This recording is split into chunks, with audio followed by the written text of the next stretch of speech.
오늘 마태복음 7장은 특히 오늘 이 본문은 매우 잘 알려진 익숙한 본문이죠. 구하라, 찾으라, 두드리라. 그러면 얻어질 것이고 열릴 것이고 찾아질 것이다. 기도의 교훈 중에 최고봉이라고 해도 틀린 말이 아닐 겁니다. 자, 그런데 오늘 우선 우리는 이 본문이 마태복음 어느 위치쯤에 배열이 되어 있는가를 먼저 이해를 해야 될 필요가 있습니다. 산상설교 끝 무렵에 어쩌면 중간 결론격으로 이 본문이 배치되어 있다는 걸 놓쳐서는 안 돼요.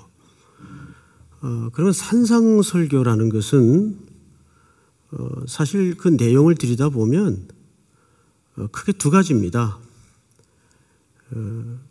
먼저 우리에게 어떻게 살라는 명령보다는 첫 번째 강조하는 게 하나님이 우리에게 어떤 분인가, 하나님은 우리에게 어떤 분인가, 그리고 두 번째는 그래서 우리는 그분의 성품과 그분의 자비를 어떻게 닮아가야 될 것인가.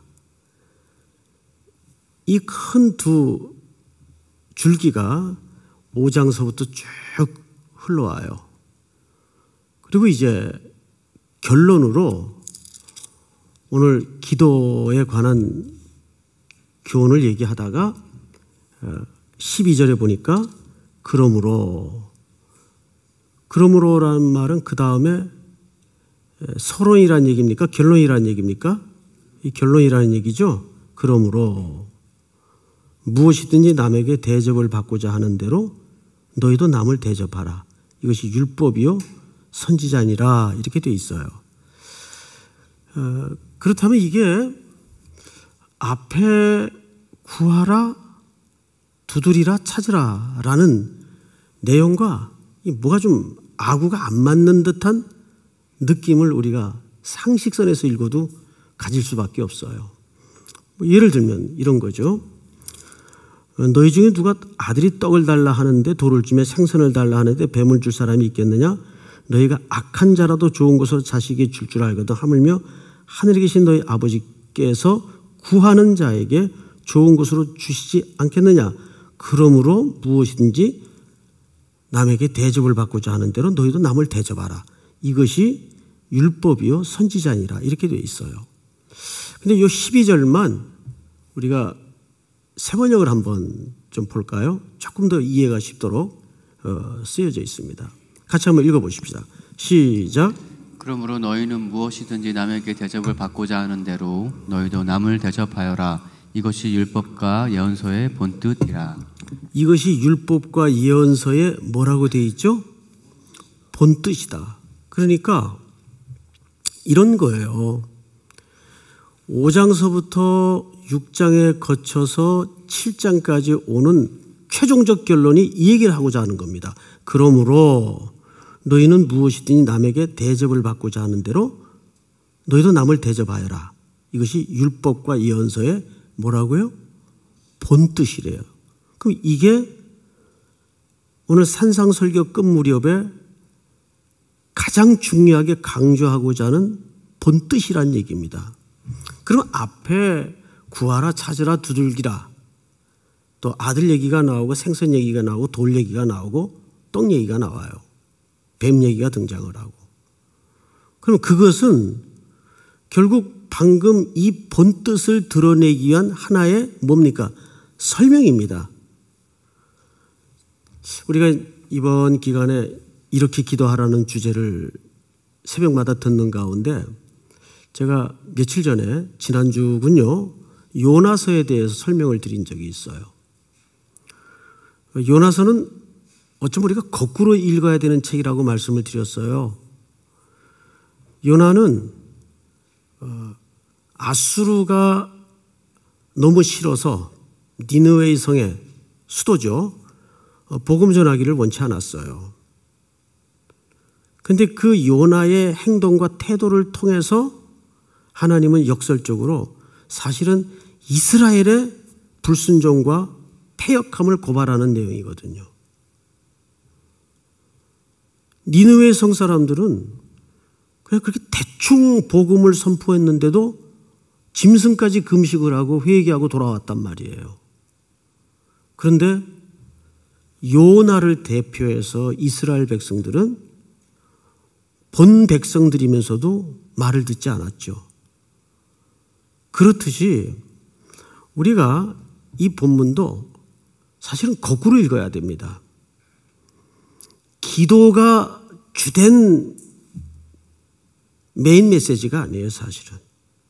무엇을 설명하기 위해서 기도라는 형식을 빌려서 오늘 이 결론을 설명하고자 하는 겁니다. 자, 그러면 기도의 어떤 요소를 인용하고 싶어서 그 유명한 기도의 본문을 설명했을까? 자, 여러분 첫 번째 우리가 꼭지를 좀 읽어볼까요? 띄워주세요. 같이 한번 읽겠습니다. 시작. 기도는 하나님을 아버지로 대접하는 최고의 태도이다. 네, 우리가 하나님 앞에 어떤 사연이든지 문제든지 안고 가지고 나간다는 것은 사실 무슨 내용을 가지고 나가느냐도 물론 중요하겠지만 그 행동과 태도 자체가 하나님을 누구로 대접하는 태도입니까? 아버지. 그것만큼 확실한 가르침은 없어요. 우리가 부족하든 연약하든 모자라든 그 삶의 문제를 가지고 하나님 앞에 기도라는 형식을 빌려 나아간다는 행동과 태도 자체가 그 대상이신 하나님을 내가 누구로 대접하는 최고의 태도입니까? 하나님을 아버지로 대접하는 최고의 태도란 말이에요. 자, 그럼 두 번째 꼭지를 한번 읽어볼까요? 두 번째 꼭지. 다 같이 읽겠습니다. 시작. 기도는 하나님이 우리에게 어떤 아버지임을 배우는 자리이다. 그렇게 하나님 앞에 나온 백성들에게 하나님은 뭘 열어주시냐면 잘 왔구나. 많이 힘들지. 너의 고통 눈물 다 들어줄게. 이런 응답의 영역도 있지만 정말 하나님이 우리에게 가르쳐주고 싶은 것은 하나님이 우리에게 어떤 아버지인가. 그거를 열어주시고 계시해 주시고 깨닫게 하시고 배우도록 하는 것이 더 큰 응답이라 그 말이에요. 자, 그거를 오늘 기자가 어떻게 설명했는가. 우리 7절서부터 한번 볼까요? 구하라. 그리하면 너희에게 주실 것이요. 찾으라. 그리하면 찾아낼 것이요. 문을 두드리라. 그리하면 너희에게 열릴 것이니 구하는 이마다 받을 것이요. 찾는 이마다 찾아낼 것이요. 두드리는 이에게는 열릴 것이니라. 자, 잠깐 저를 보실까요? 누가 누구에게 이렇게 해준다는 얘기입니까? 하나님이, 아니 아버지가 누구에게? 아들에게. 그러면 이것은 아버지가, 아니 하나님이 우리를 어떻게 하는 행위이십니까?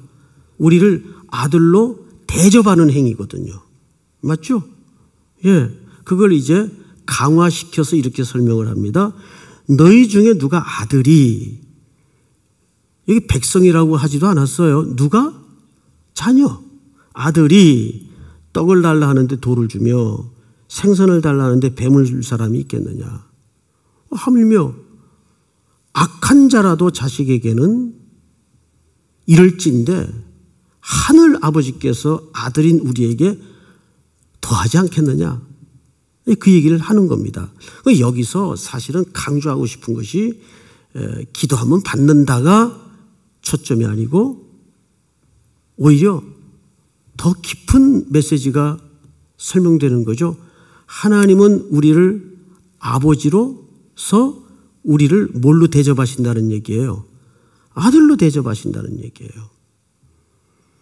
그러니까 기도는 두 번째 꼭지의 설명처럼 그분이 우리에게 어떤 아버지임을 배우는 자리예요. 그걸 경험하는 자리예요. 근데 그 아버지는 우리에게 이렇게 넉넉하시고 부요하시고 자애로우시고 우리의 못남 잘남을 구분하지 아니하시고 창조주 하나님께서 친히 나에게 아버지가 되셔서 나를 아들로 대접하신다는 겁니다. 그러니까 기도는 첫째 뭐죠? 기도는 하나님을 아버지로 대접하는 최고의 태도예요. 그리고 엎드린 그 자녀를 하나님은 어떻게 하신다고요? 어떤 아버지임을 우리에게 가르쳐 주시는 거예요. 그래서 기도하지 않는 백성은 그리스도인이 아니다라는 바운즈의 말은 절대 틀린 말이 아닙니다. 그리고 성경을 또 보십시다.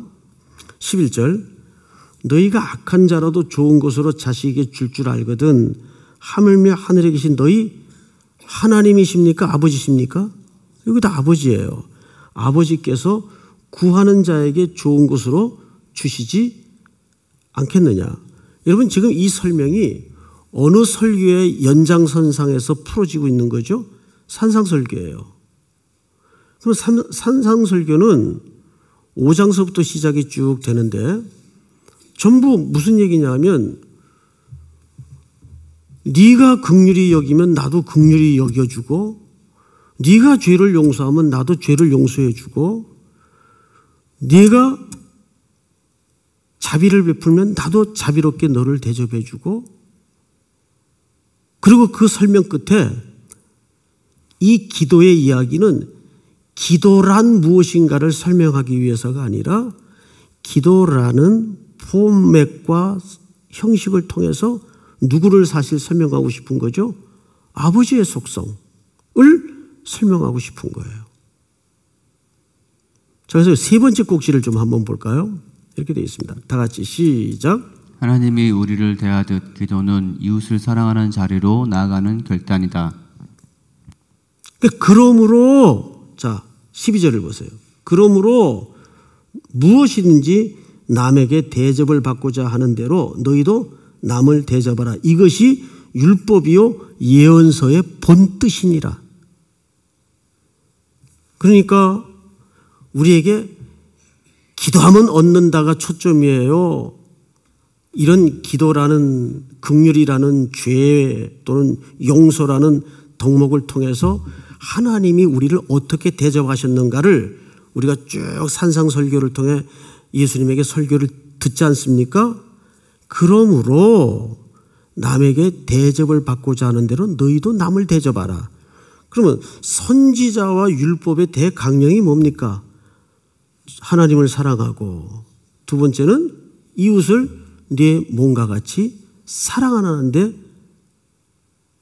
율법에 강조점이 있는 거예요. 그러니까 우리는 오늘 이 12절의 내용을 거꾸로 이해해서는 안 됩니다.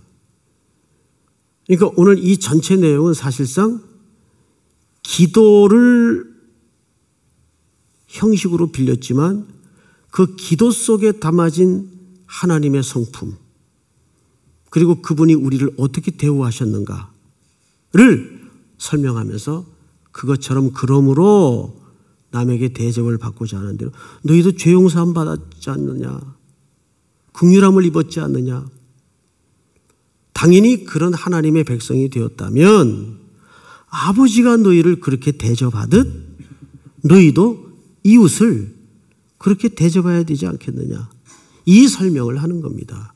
그러니까 기도는 사실 우리를 마지막에 어느 자리로 이끌어내는 결단의 통로입니까? 이웃사랑의 자리로 삶을 살겠다는 결단의 통로가 기도의 궁극적인 목적이어야 한다 그 말이죠. 그 결단 없는 기도는 그냥 그래서 팀 켈러가 그런 얘기를 했더군요. 기도가 너무 내면의 세계로 들어가면 신비주의에 빠진다 그랬어요. 굉장히 기도의 균형을 잡는 데 필요한 말이라고 생각을 합니다. 이 동양 종교는 자꾸 내면과 심리적인 쪽으로 기도를 몰고 가는 불균형이 있어요.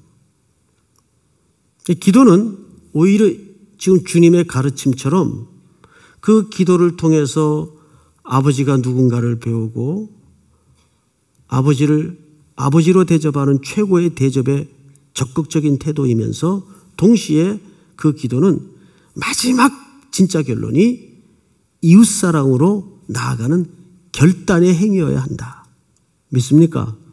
자, 우리 세 꼭지를 다시 한번. 첫 번째, 기도는 하나님을 아버지로 대접하는 최고의 태도이다. 두 번째, 같이 읽습니다. 시작. 기도는 하나님이 우리에게 어떤 아버지임을 배우는 자리이다. 세 번째, 시작. 하나님이 우리를 대하듯 기도는 이웃을 사랑하는 자리로 나아가는 결단이어야 한다. 믿습니까? 오늘 이 말씀이 또 하루를 살아내는 여러분들에게 소중한 원리가 되게 하시고, 오늘 수요 예배 있죠? 특별히 2부 예배는 임직식이 있습니다. 세우시는 귀한 하나님의 종들 주께서 새롭게 기름 부으셔서 정말 건강한 교회를 만들어내는데 디도처럼 쓰임받는 종들이 될 수 있도록 도와주시고, 또 여러분들이 가지고 나온 기도의 제목들을 하나님 앞에 간절히 기도하시다가 일어서시기 바랍니다. 우리 다 같이 한번 통성으로 기도하겠습니다. 사랑하시는 아버지 하나님, 은혜를 진심으로 감사를 드립니다. 오늘도 우리가 기도의 자리로 나와 하나님을 아버지로 대접합니다. 다시 한번